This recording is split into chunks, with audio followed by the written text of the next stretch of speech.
Thank you so much for coming today. We really appreciate you taking the time. My name is Amy, and this is Shirley. We're both members of the Community of Living Traditions, which is an affiliate member of the International Fellowship of Reconciliation, one of the sponsors of this press conference. And Shirley is also a member of the Muslim Peace Fellowship, which is another sponsor of the press conference. Thank you, Amy.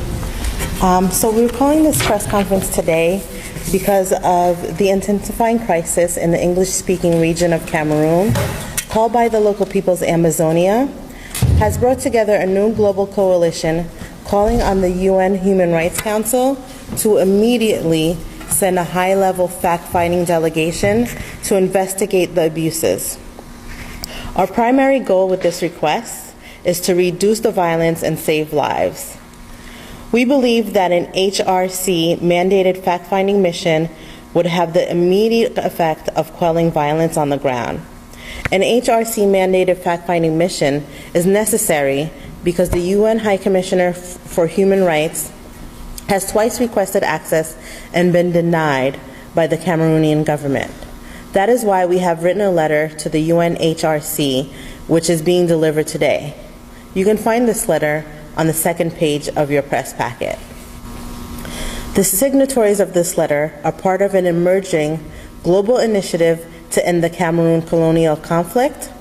It includes prominent peace organizations like the International Fellowship of Reconciliation, faith-based groups like Pax Christi and the Dennis Hurley Peace Institute, and grassroots human rights organizations like the Cameroon-based Network of Human Rights Defenders in Central Africa, better known by its French acronym REDHAC. Amy? So today we're going to hear from three speakers who are going to help us unpack the urgency of this that's behind this request. First, we're going to hear from Eben Egbe, who is an Ambazonian living in exile in the United States and also a spokesperson for our coalition. And he is going to talk a little bit about the current state of things on the ground in Ambazonia, southern Cameroons, and also set the current crisis in a historical context. And after that, we're going to hear from Reverend Dr. Emma Jordan Simpson, who's the director of the United States branch of the International Fellowship of Reconciliation. And she's going to speak as a Baptist minister about the role of faith-based organizations and the importance of a nonviolent perspective in helping to solve this situation. And finally, we're going to hear from Professor Matt Meyer, who is speaking on behalf of the International Peace Researchers Association, and he's going to talk about the media and human rights reporting environment, which has been shaping our understanding of this conflict, and the special role that the UN Human Rights Commission has in moving us forward. So there's more information about each of these three speakers in your press packet. And FYI, there's also bios for the other two press conferences that took place earlier today in Geneva and Johannesburg regarding this same request to the UNHRC, which you can peruse. And also those conferences were recorded online, so you'll be able to watch them as well. We will ask you to hold questions until after the three speakers, and then we'll be happy to take questions. Thank you. Evan?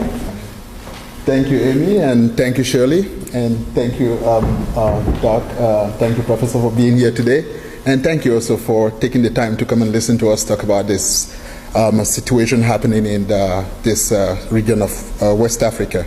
So I'll start with the numbers. The Norwegian Refugee Council reported in December that the number of people displaced by this particular conflict had grown something like 40% during the months between June and November, a situation that forced the UN to acknowledge that this conflict is essentially one of the fastest growing conflict-driven displacements in Africa. The primary driver of these displacements is the extreme vicious attack of Cameroon forces and the way they target civilian communities, the civilian population in Ambazonia.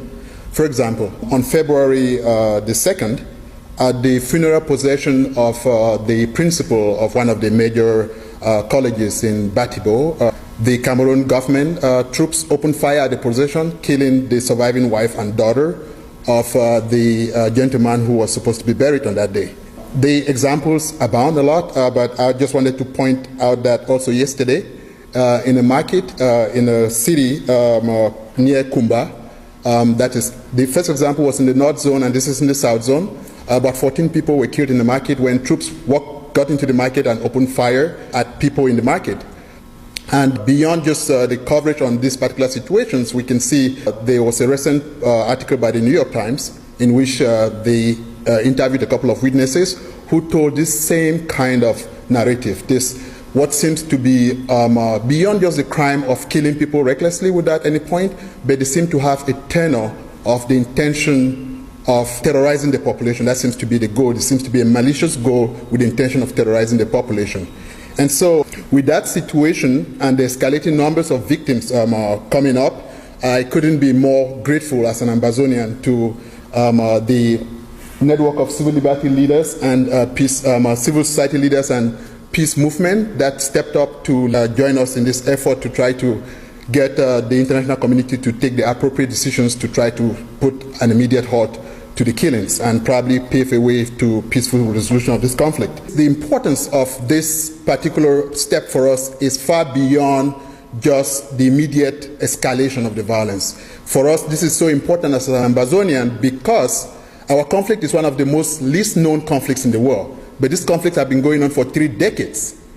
And the primary reason, I think, is because it remained a peaceful-led process in this conflict. This conflict started in 1961 when, after Ambazonians decided in the wave of a Pan-African storm that was raising the continent to join with their brothers, they came in with their own constitution, their own judicial system, their own parliament, and tried to join with Cameroon to create a bigger zone to ignore colonial boundaries that were built and try to force society together that is focused on their own interests. It just became clear to them that they had miscalculated the political status of Cameroon. Apparently, Cameroon has not successfully decolonized. And so instead of joining fellow Africans to forge a new African, West Africa in which they could defend and define their own future, they ended up becoming sucked into a state of a neo-colonial state. And so that's the onset of this struggle. And that has stayed like that up till when in 2016, the movement, in fact, this peaceful movement had for its slogan, the argument of force and not the force of argument. Because we were so confident of the basis of our legal status, of the international laws binding relationship between countries, that we just couldn't imagine that we're not going to win this case anywhere it was going to go. And it stayed like that. This movement stayed like that, peaceful and forged on for 3 decades. That was until 2017, in October 1, when the government decided to use helicopter gunship to mow down peaceful protesters. That was the first time in the history of the 3-decade struggle that some people in Ambazonia decided to defend their communities with force. And so for us, this opportunity to educate and bring more knowledge and be able to stop the killings and be able to come back into a peaceful resolution is very, very, very important. I would like to say, on behalf of the coalition, we understand the other speakers are going to kind of highlight the importance of the Human Rights Council in trying to come up with mandating a commission of inquiry to go down to Ambazonia and investigate these things. The experience remains that every time the UN Human Rights Commission or any UN institution, the Assembly or the Security Council had mandated any commission of inquiry, that always stemmed the violence down. That's what we need. We need the violence to stop. We need the killings to stop. When it was done in Sri Lanka, the violence went down. Eventually, a solution was sought after that. When a commission was mandated for Burundi, the violence immediately went down. When a commission was mandated for Myanmar, the violence immediately went down. Perpetrators understand that the mandating of a UN institution or a UN or the Human Rights Council, the mandating of a commission of inquiry is a signal that there will be accountability. And that signal is the recent history shows that people respond adequately to. So I will stop there and hope that this is going to be a great opportunity for all involved that would hear this to play their role in trying to make sure that we can stop the killings and eventually resolve this problem. Thank you very much for your time. Good morning. My name is Emma Jordan Simpson, and I want to begin by saying that the primary reason why we are here today, why we are speaking out today, is because of our shared belief.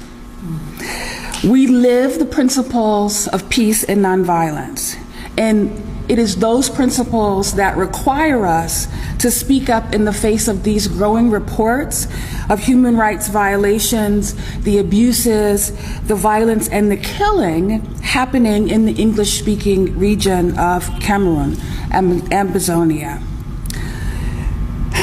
The International Fellowship of Reconciliation represents 40 groups committed to peace in over 40 countries on all continents, including the United States.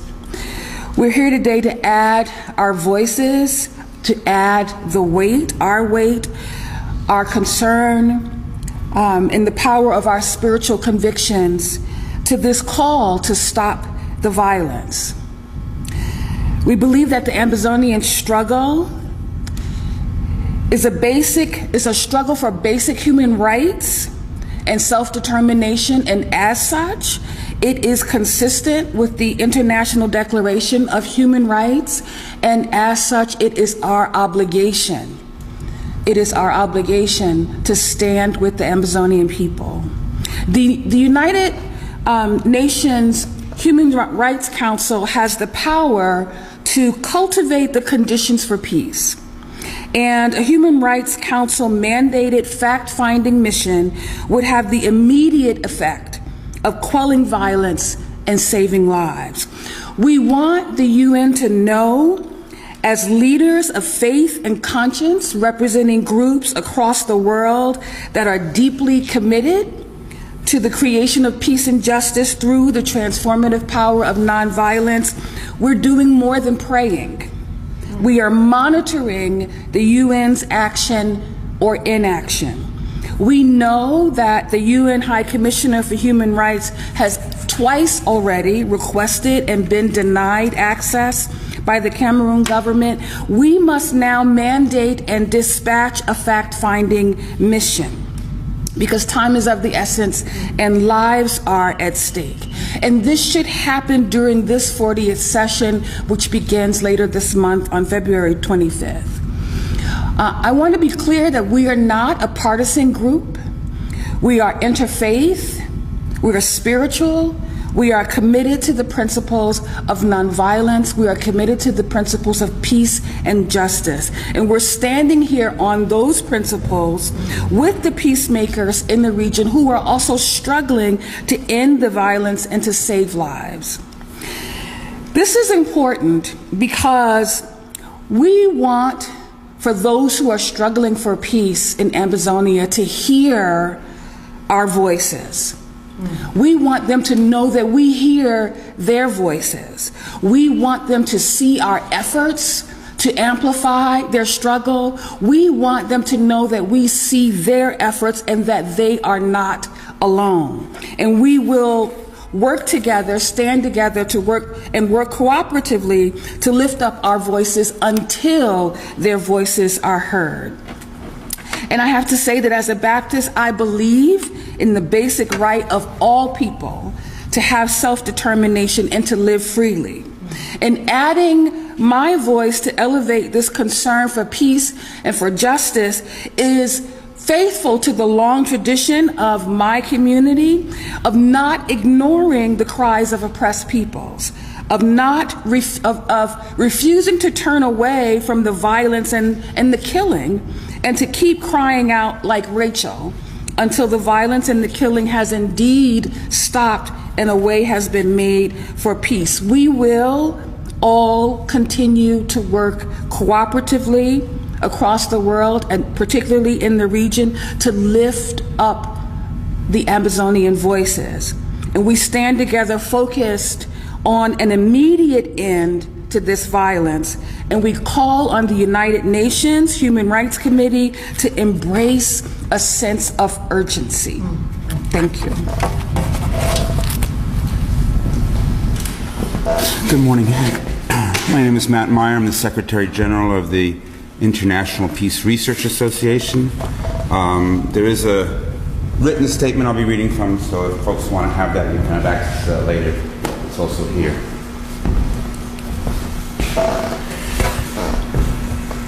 There is no longer any controversy. Leading British historical and legal agencies, and none other than French President Emmanuel Macron, have equally and recently asserted colonialism was and is a crime against humanity. As such, United Nations protocols empower all peoples and parties to act with the, quote, responsibility to prevent genocide and the, quote, responsibility to protect.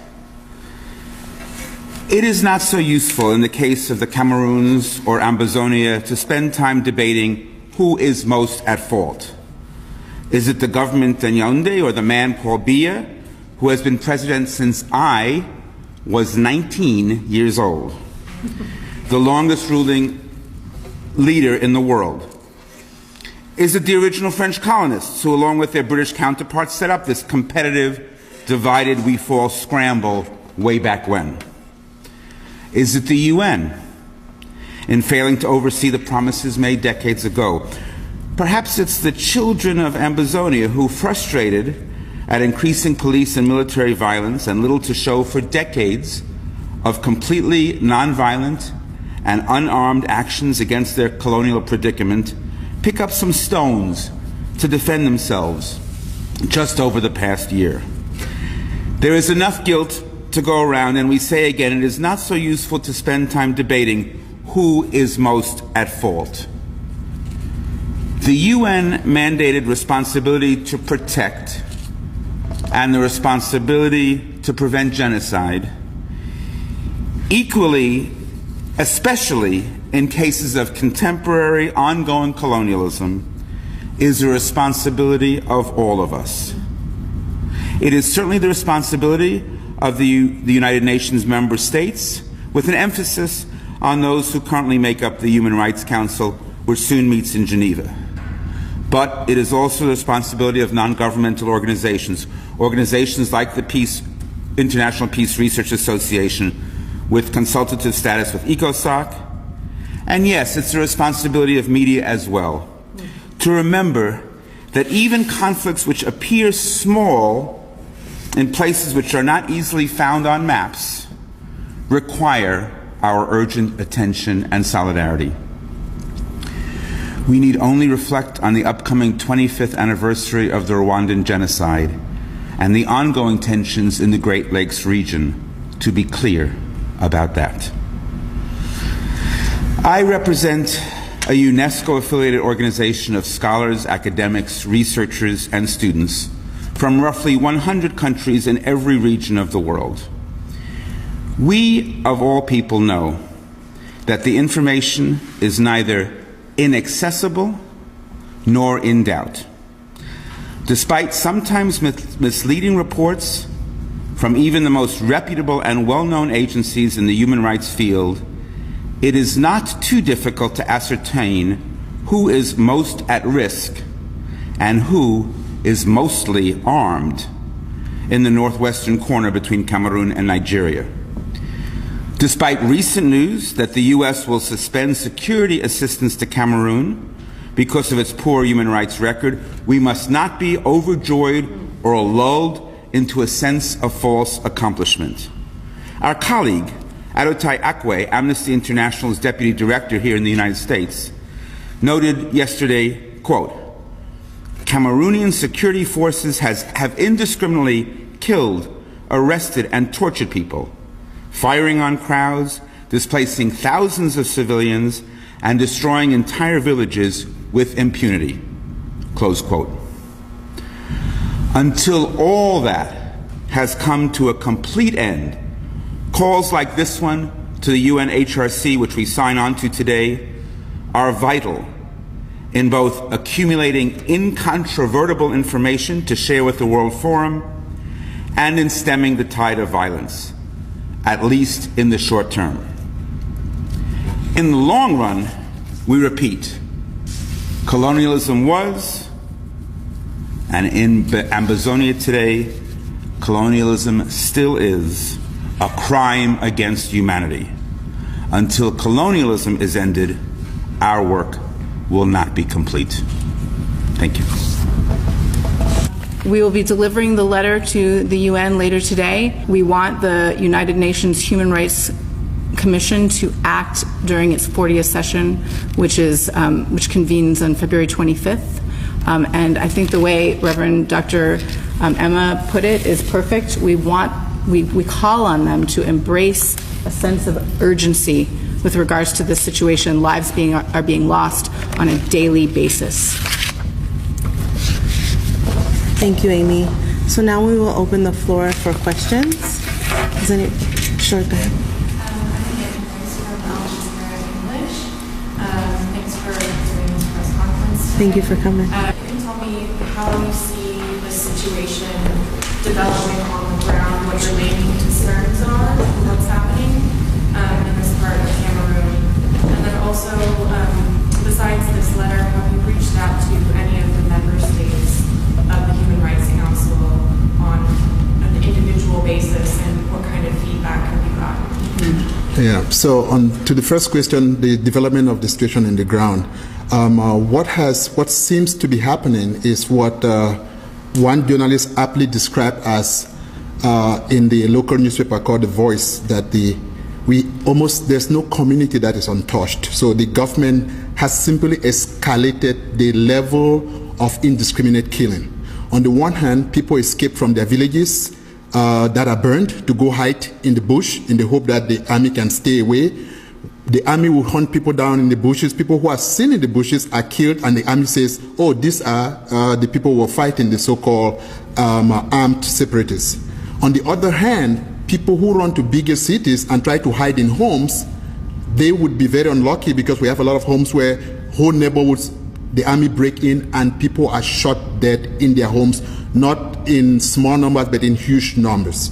Then there is the issue of the senseless killing of women and children. So it seems this, from our point of view in the movement, the escalation and the indiscriminate shooting. You have priests being shot at the pulpit, not because soldiers come into their church, but just because soldiers are walking across the street and firing bullets as they go on trucks. We have video after video of soldiers just driving through cities and just spraying bullets as they go.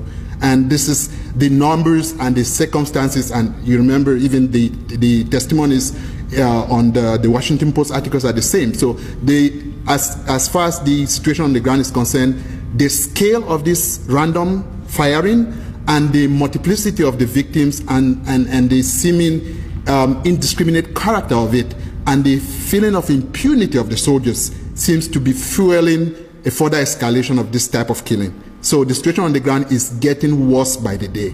Think about it. If you look at the numbers, we had 160,000 refugees. We were all shocked when we heard about that in March. And now we're talking about 500,000 displaced people by this conflict. That is official conservative numbers.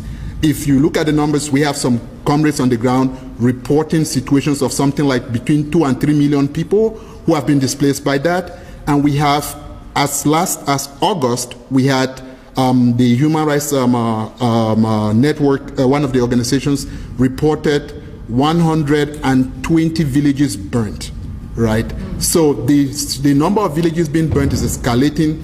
The number of victims of dead people killed is increasing, but the pace and the tenor of the violence is also exploding exponentially, that people are not just running, but people are running as fast as they can. These numbers of people being displaced is driven by the scale and the ruthlessness of the violence. So I think if it's okay with you, we'll have Matt address the second question. Is that all right? Yes, okay. Thank you. We can all stay up here. Thank you. There's a reason why, there are some strategic reasons in response to your question why we thought it necessary to have press conferences in New York, in Geneva, and Johannesburg. There are obviously other places, and we have contacts all over the world. The Human Rights Council meets, as has been noted, in Geneva, and that's the center of a lot of this work. So to have our folks on the ground who monitor, who attend, who speak to, provide testimony to that council directly are based there. We're here obviously at UN headquarters where a lot of information and organizations and coalitions get formed and developed.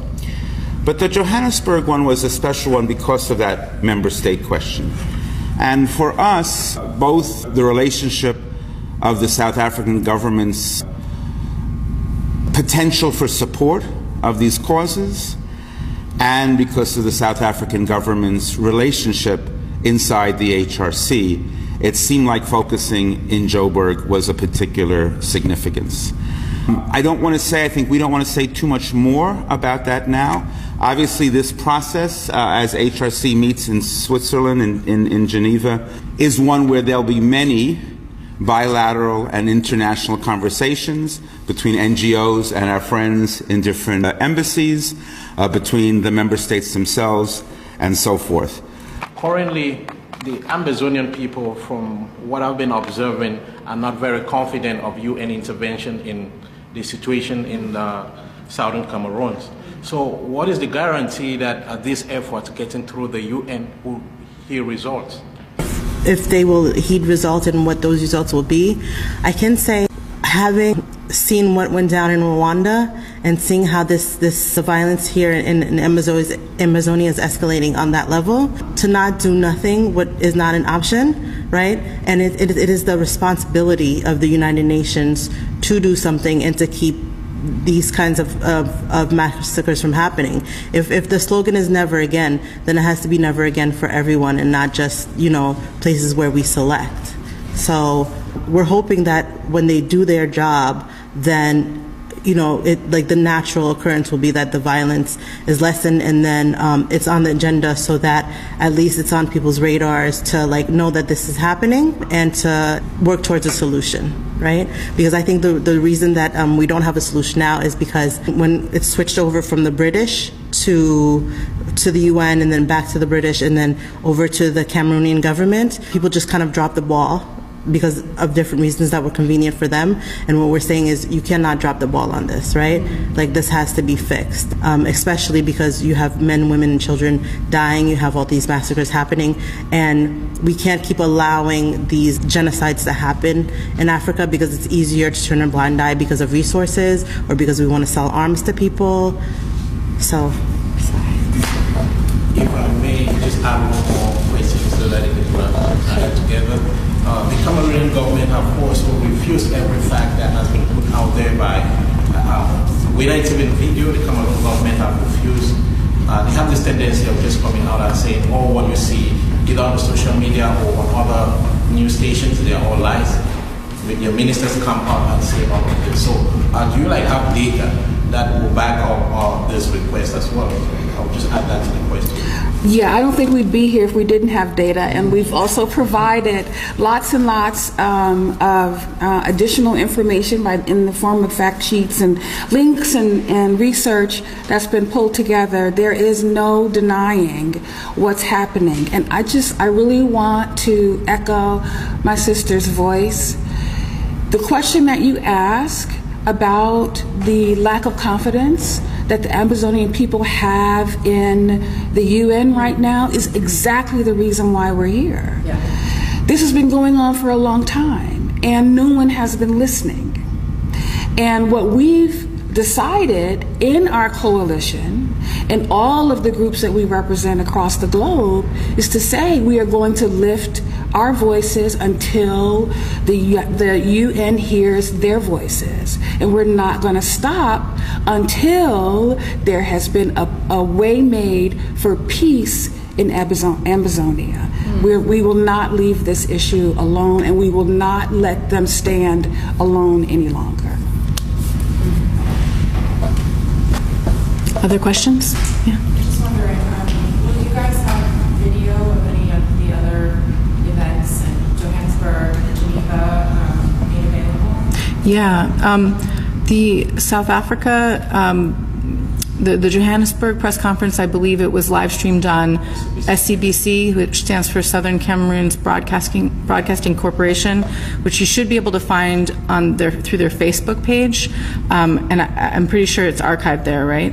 Okay, and this press conference also will be archived on SCBC's Facebook page. As for the Geneva one, I believe that was held at the Press Club, and I believe that the Press Club itself recorded it and will make that recording available, but I don't have the details on that. It could be that SCBC Facebook page has that one as well. So that would be your first go-to. Thank you. Other questions? Yeah. Thank you. The organization consists of about 40 countries, I believe. Is Cameroon one of such countries? I know it's a faith-based, but is a faith ministries in Cameroon part of this organization? You're asking, are faith organizations in Cameroon a part of this coalition? That is a really good question. Does anybody want to take that, or should I try to take that? So not officially yet, but we did have some informal consultation with some of the organizations that either have ministries in Cameroon before we launched this effort to make sure that it was consistent with their impressions of what would be helpful. But I think our feeling was that for safety reasons, it wasn't necessarily something that we should prioritize to headline those on the ground organizations, and so we did not even make requests to those organizations to be involved. Not that we don't want them to, but that our primary goal in pulling together this coalition was to pull together allies and put them in touch with the grassroots human rights organizations and the diaspora organizations. So we do have two of the leading signatories to the letter are human rights grassroots human rights organizations based in Cameroon and Ambazonia, and then we also have a number of diaspora organizations that have been involved deeply in shaping this. What I mean by diaspora organizations is Ambazonian people that are living outside of Ambazonia, outside of Cameroon. But it would be really great as a next step to reach out to the faith communities in Cameroon and Ambazonia. So thank you for raising that.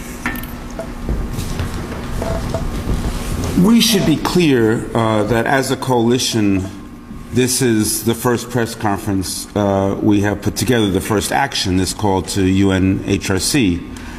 It's not the last. So we expect to be reaching out to all of you, and we expect all of you, including those who hear this or see this online, who have access to media, whether personal and social or public and global and everything in between. We ask you and invite you to continue to reach out to us as we monitor the situation as international NGOs focused on human rights, peace, nonviolence. We will be responding and reporting to you and to all of our networks throughout the globe on the UN's reaction, HRC's deliberation, and our next actions. So indeed, this is, in some ways, for us as a coalition, just the beginning, although the people of Ambazonia have been struggling about this and on this for decades. Just also reiterating my colleagues, you talked about guarantees, and of course we know there are few, if any, guarantees in this life. But one is sure, we can fairly well guarantee what will happen if we do nothing, if we say nothing, if we report nothing. So it is our obligation, as all of my colleagues have said, to make sure that that option does not take place. Do we have any final questions or comments? Thank you all for coming, and you can find further information in the press kits and further contact information. Thank you so much.